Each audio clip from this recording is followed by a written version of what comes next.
Hello guys, अब हम पहुंच गए हैं ग्लोबल विलेज। हम इसके पहले मिरेकल गार्डन गए थे और उसके बाद हम ग्लोबल विलेज आ गए हैं।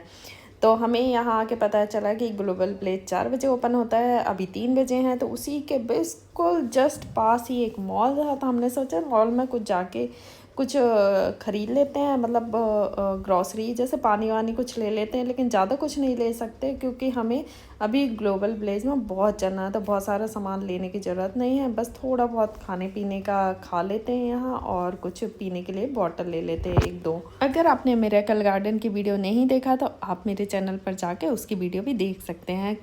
दोनों को मैंने मिला के इसलिए नहीं बनाया क्योंकि ये बहुत लंबा वीडियो हो जाता है, तो इसलिए मैंने 2 पार्ट में बना दिया है। तो बस हम मॉल से निकल गए हैं और अब हम जा रहे हैं ग्लोबल विलेज। तो यहाँ से वॉकिंग का रास्ता है, बस ये दिख ही रहा है। तो अभी गेट थोड़ा सा घूम के है और यहाँ ऑटो भी खड़े हुए हैं। तो ऑटो वाले ना बहुत पैसा मांग रहे थे, 20 दिरहम मांग रहे थे, और वो भी आधा किलोमीटर का रास्ता है। बिल्कुल दिख ही रहा था गेट की, वो गेट है, थोड़ा सा दूर दिख रहा था लेकिन दिख रहा था गेट है। और उसका 20 दिरहम तो हो गया 460 रुपये। तो हमने सोचा नहीं, हम वॉक करके जाएंगे। पर बंदे के 20 दिरहम मांग रहे थे और हम लोग 4 थे, तो 400 मतलब 2000 रुपये वैसे ही लग जाते हमारे। और ये हम पहुंच गए हैं ग्लोबल विलेज। और ये सबसे पहले इंडिया के हम उसमें जाएंगे और इंडिया का देखेंगे कि कैसा है, क्योंकि इंडिया का बहुत बड़ा है। तो देखते हैं हम इंडिया का। जो इंडिया में जो सामान आता है ना, सारा वही है जो हमारे यहाँ मिलता है लोकल में, सारा वही सामान है। लेकिन वहाँ बहुत कॉस्टली है, वहाँ के हिसाब से है, दिरहम के हिसाब से है, तो थोड़ा हमें महंगा लग रहा है। तो इंडिया के सामान हमें क्यों ख़रीदना है, हम इंडिया ही आके ख़रीदेंगे ना, यहीं से ख़रीदेंगे। जो कान के यहाँ 50 रुपये में मिलते हैं, वहाँ 200-300 रुपये, 400 रुपये, मतलब 10 दिरहम के मिल रहे हैं, तो 230 के हो गए। और यहाँ मिल देंगे 40-50 रुपये में। तो वही है, फिर हम वहाँ से क्यों ख़रीदें, हम ये इंडिया से ही ख़रीदेंगे ना। तो हम दूसरे पवेलियन में जाएंगे और कहीं किसी पवेलियन में हमें अच्छा सा कुछ मिलेगा तो ख़रीदेंगे, नहीं तो फिर हम देखेंगे कि मतलब शॉपिंग के लिए तो हमारा लास्ट डे हमने रखा ही है कि हम जो गोल्ड सूक जाना है, 1-2 जगह और जाना है, वो लास्ट डे हमारा शॉपिंग का ही है। तो यहाँ खाने की भी बहुत सारी स्टॉल हैं, तो हम शाम को यहीं से खाना खा के फिर सीधा हमारे होटल चले जाएंगे। तो ये देखिए बाहर कितना प्यारा लग रहा है, रात होते होते ये बहुत सुंदर लगेगा क्योंकि लाइटिंग वाइटिंग होगी ना, तो बहुत सुंदर लगेगा। तो ये वाला पवेलियन भी बहुत सुंदर है, बहुत सुंदर सुंदर चीज़ें हैं। और बस हमें यहाँ से थोड़ा सा वीडियो बनाना है और फ़ोटो भी खींचना है, जिससे हमारे पास हमारी मेमोरी रही आए। और यहाँ तो मतलब कपड़े तो हमारे हिसाब से नहीं हैं, और ड्रेसें हैं दिख रही हैं, लेकिन वो वैसी वाली नहीं है जो हम लोग पहनते हैं।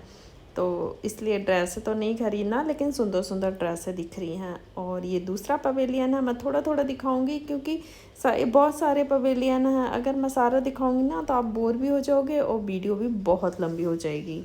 तो सब पवेलियन में कपड़े तो आपको मिलेंगे ही मिलेंगे। ये थोड़ा सा कुछ अंकल आर्ट बना रहे हैं, मतलब सीसी में कुछ डिज़ाइन बना रहे हैं। उन्होंने हमें बुलाया, आ जाओ देखो देखो। बस हम देखने चले गए और उनने सारा कुछ बनाया। फिर मेरी बेटी से बोला कि अपना नाम लिख दो ये पेपर पे, क्योंकि उनको सीसी में बनाना होगा। तो मुझे समझ में आया ये नाम लिखवा रहे हैं, नाम लिख के फिर मतलब बना के फिर अपने पास ही थोड़ी रखेंगे ना, वो हमें बेचेंगे, हमें पैसे देंगे। तो हमने बोला नहीं, हमें मतलब आधा आधा बना लिया था। उसके बाद हमें समझ में आया कि अच्छा ये हमें बेचना चाहते हैं, मतलब हमें ये पैसे में देंगे। तो फिर हमने उनसे मना कर दिया कि हमें ये बाय नहीं करना, बस हमें ये देखना था। तो फिर उन्होंने बोला अच्छा बाय नहीं करना आपको, 2-3 बार कंफर्म किया। हमने बोला नहीं, तो फिर उन्होंने बनाना बंद कर दिया। तो लेकिन ये बहुत सुंदर डिज़ाइन बना रहे थे, ये सीसी में ना बहुत सुंदर डिज़ाइन बना रहे थे, और भी बनी रखे हैं। मैं उसका वीडियो बनाना भूल गई, नहीं तो आपको दिखाती कि कैसे कैसे उनकी डिज़ाइन बनी हुई हैं। तो थोड़ी सी हमें भी कन्फ्यूज़न हो गई कि थी, क्योंकि उन्होंने बनाया कि आ जाओ देखो देखो, तो हमें भी कन्फ्यूज़न हो गई और उनको भी कन्फ्यूज़न हो गया। उनको लगा इनको बाय करना है और हमें लगा बस ऐसे ही देखने के लिए बुलाया था। तो लास्ट में तो ऐसे उन्होंने ज़्यादा कुछ बोला नहीं, क्योंकि मुझे बीच में थोड़ा सा समझ में आ गया था कि ये बाय करने के लिए बोलेंगे, तो फिर हमने पहले ही मना कर दिया। ये देखो कितनी सुंदर सुंदर डिज़ाइन बनी है उन्हें, कितने सुंदर लैम्प रखे हुए हैं और बहुत सारी चीज़ें हैं, बहुत सुंदर सुंदर चीज़ें हैं, लेकिन थोड़ी सी कॉस्टली हैं। मतलब दुबई में जाके तो थोड़ा हर चीज़ दिराम में मिलती है, तो वो थोड़ा कॉस्टली हो जाती है, लेकिन जो चीज़ अच्छी लगती है तो थोड़ा सी कॉस्टली भी होती है, तब भी हम सोचते हैं कि चलो ले लो, ये बाद में कहाँ मिलेगी।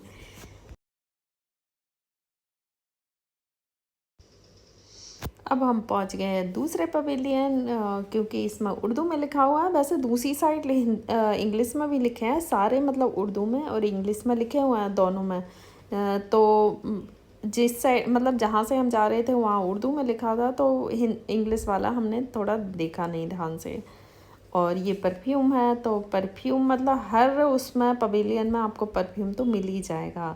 यहाँ तो परफ्यूम बहुत फेमस है, जो ऊद बोलते हैं ना, वो बहुत फेमस है। और ये ड्राई फ्रूट्स हैं और बहुत सारी, ये कुछ मसाला सा था, तो उनने हमें रोटी में टेस्ट कराया था ये। और ये फ्रूट्स रखे हुए हैं कटे हुए, अगर आपको खाने के लिए चाहिए तो आप ये फ्रूट्स ले सकते हैं। बहुत सारे अलग अलग प्रकार के फ्रूट्स हैं। अब हम नेक्स्ट पवेलियन में पहुंच गए। ऐसे बहुत सारे पवेलियन है, बस चलते रहो, देखते रहो बस।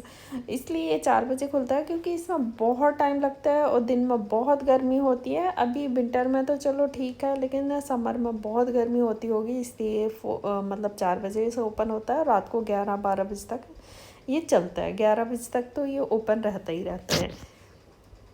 तो ये देखिए, ये पीछे जो मशीन चल रही है ना, तो ये कोल्ड प्रेस, जो ऑयल निकलता है ना उसके लिए है। जैसे कोल्ड प्रेस जूसर होता है, वैसे ऑयल है।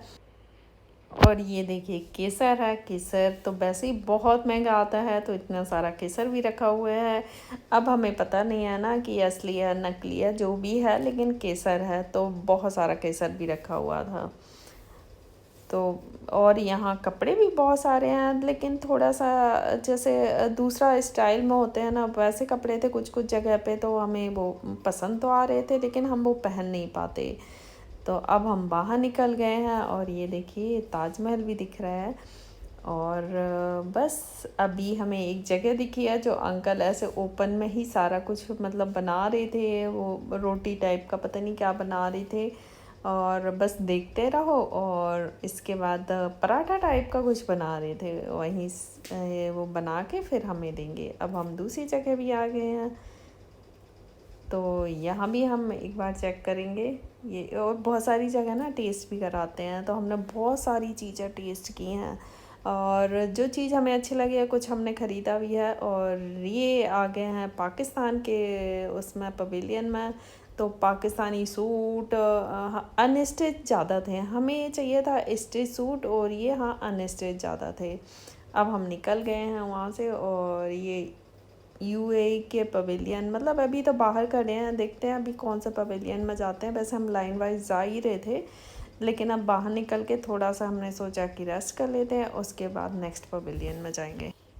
अब थोड़ा सा अंधेरा भी हो गया, लाइट भी चल गई है, तो आप देख ही सकते हैं कितनी सुंदर लाइटिंग लग रही है। और बस चारों तरफ मैं आपको घुमा के भी दिखा रही हूँ, बहुत प्यारा लग रहा है, बहुत प्यारा।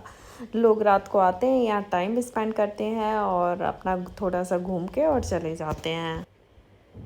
तो गाइज़ अगर आपको दुबई आना है तो पहले से आप सारी प्लानिंग कर लें। और हमने कोई भी मतलब टूर पैकेज कुछ भी नहीं लिया था, हमने खुद से ही प्लानिंग की थी, और एकदम रीज़नेबल रेट में हमने सारा प्लान करके घूम के भी आ गए हैं।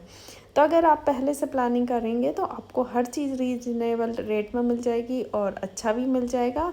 और आप थोड़ा सा यूट्यूब पे सर्च भी कर सकते हैं कहाँ कहाँ घूमने जाना है, क्या करना है, कैसे करना है। तो आप डे के हिसाब से प्लान करने, इस डे में मुझे यहाँ जाना है, दूसरे डे में मुझे यहाँ जाना है। तो सारी प्लानिंग आप करके जाएंगे तो आप बिल्कुल भी कंफ्यूज नहीं होंगे, और आपकी मतलब जो टूर है बिल्कुल एकदम जो पैकेज लेते हैं उसी तरीके से आप अपना टूर को प्लान कर सकते हैं।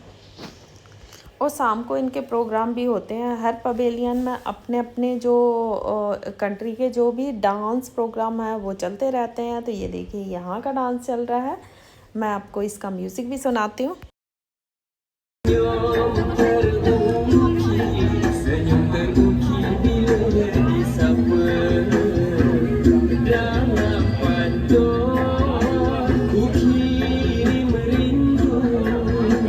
हम पहुंच गए रसिया, और रसिया का हम जो पवेलियन है वो देखेंगे। तो अभी रात हो गई, सारे बहुत थक गए हैं, लेकिन हमें घूमना सा रहा है क्योंकि एक भी पवेलियन नहीं छोड़ना। अगर छोड़ दिया तो हमें बाद में रिग्रेट होगा कि हमने ये वाला तो हमने देखा ही नहीं है। तो इसलिए हम सारे पवेलियन घूम के जाएंगे। बस हम बाहर निकलते हैं, बाहर निकल के फिर से हम इंडिया के पवेलियन में एक बार रात को राउंड लगा के आएंगे। तो बाहर निकल के ये देखिए कितना बड़ा इंडिया का पवेलियन है, और इसमें बहुत सुंदर दिख रहा है। जैसे जो दिल्ली का सॉरी जयपुर का हवा महल है ना, उसका वो बनाया हुआ है। तो यहाँ रात को प्रोग्राम चल रहे हैं, तो इसका सुनाती हूँ। ये लुंगी डांस चल रहा है, तो थोड़ा सा सुनाती हूँ, नहीं तो कॉपीराइट आ जाएगा।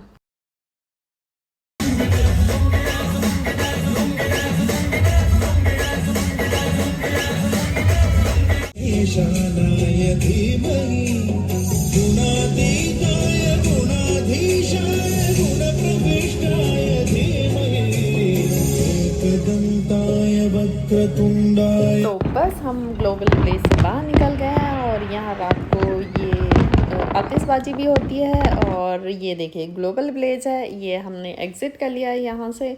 बस हमें अपना रूम में जाना है। तो अब हम कैब करेंगे, टैक्सी करेंगे, और उसके बाद हम अपना होटल जाएंगे। तो ये म्यूज़ियम ऑफ फ्यूचर आ गया है, बस हमारा होटल भी आ गया है क्योंकि ये यहीं से बिल्कुल पास ही है। तो बस हम पहुँच गए हैं। तो आज के लिए बाय बाय।